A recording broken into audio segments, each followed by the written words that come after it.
Hello everybody, this is supposed to help you with your CR question this week. And this reminds us of, dividing fractions and complex fractions that you learned about in 6th and 7th grade.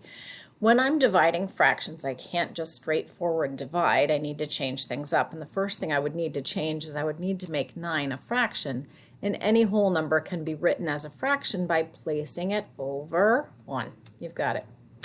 Then I need to, I don't know if you remember from sixth grade, they used to say to you, keep, change, flip. So I'm going to change my division to multiplication, and I'm going to flip the second fraction, or make it a reciprocal. I hope that makes sense.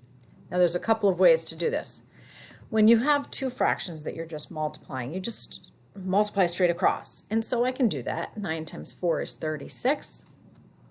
And on the bottom, I have 1 times negative 3. Don't forget, if the signs are different, you keep the negative when you're multiplying. Now, this can be simplified.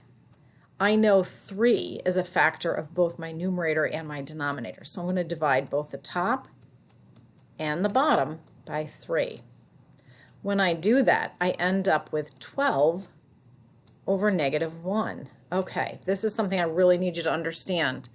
It doesn't matter whether the negative is on the top of the fraction or the bottom. It's still negative, because really it's like saying this: positive 12 divided by negative 1 is negative 12, right? So that's our answer, negative 12. But the other way I could have done it, and it's basically the same thing, except that when I multiply straight across, I can save myself a step by cross-canceling or cross-simplifying.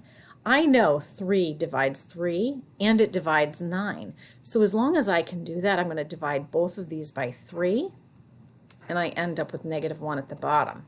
To me, it's easier to simplify smaller numbers before I multiply. So 3 times 4 is 12, and 1 times negative 1 is negative 1, and that gives us the same thing. A positive divided by a negative is a negative, and 12 divided by 1 is 12. And that should do it for CR number 2. Question 2 on CR number 1.